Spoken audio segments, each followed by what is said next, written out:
Today, we're going to talk about parts of speech, what you'll hear me referring to several times as the building blocks of language.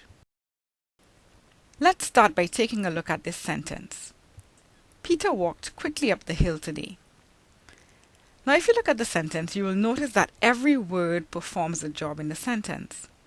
And that job might be to tell us who the sentence is about, what happened, where the action took place, when the action occurred, and how the activity was performed.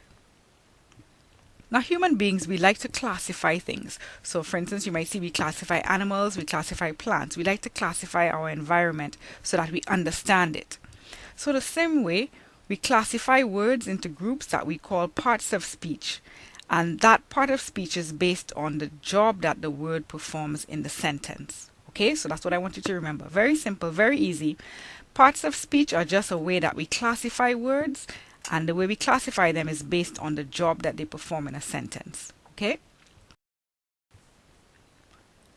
Parts of speech are the building blocks of language. We use them to build sentences. So I want you to think about building blocks. If we're going to use these blocks to build sentences, we can use one or two or all of the blocks. So if you look at the blocks that we have on screen here, I can build a sentence using two of the blocks. I can say, Lisa ran. Okay, and that's a sentence. Not very interesting, but it tells me something. I can also use a few more blocks. I can say, Lisa ran quickly. Now that sentence is a little bit more interesting, correct? And we can go further. I can say, Lisa ran quickly to her. And that sentence provides even more information. So, depending on the number of blocks we use, that can make our sentence more interesting or can give more information in the sentence. And then depending on how we arrange the blocks, that can also make our sentence more colorful or more interesting. So I want you to keep that idea in your mind about using building blocks, which are parts of speech, to build sentences. Okay? Now in English, there are 8 parts of speech: nouns, verbs, adjectives, adverbs, pronouns, conjunctions, prepositions, and interjections. These are our 8 parts of speech in English language. And as we move along, we will look at each part of speech individually so that you learn how to identify them and you will see examples of those parts of speech. So why do we need to know the parts of speech? Well, if we know the parts of speech and we understand them, then it means that we can understand sentences when we read. And that will make us better readers, and it will also help us to become better writers, because then when we start to write our own sentences, we will know how to use the different parts of speech to make the sentences more interesting, more informative for our reader.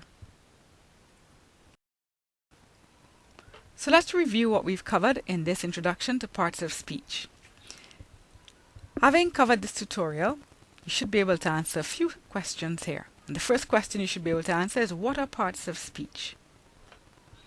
And your answer should be that parts of speech are the building blocks of language. And parts of speech tell us what job the word is doing in a sentence.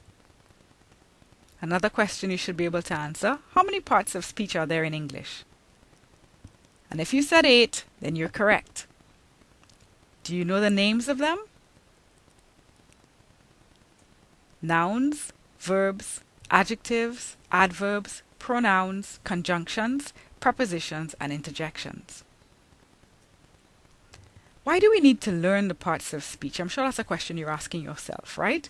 And having gone through this introduction, you should be able to answer now that we learn the parts of speech to help us understand sentences when we read, and also to help us become better readers and writers, so that when we're writing sentences, they're going to be more interesting, more informative. And similarly, when we read a sentence, we're going to understand it because we know what job each word is performing in the sentence, so we know what the word is trying to tell us in that sentence. In the other videos, we will look at nouns, verbs, adjectives, adverbs, pronouns, conjunctions, prepositions, and interjections. We look at all of these parts of speech individually so that you will learn to recognize them and that when you're reading sentences, you'll be able to identify the various parts of speech in the sentence based on the job that each word is doing in the sentence. I thank you for your attention, and let's move on to look at the other videos.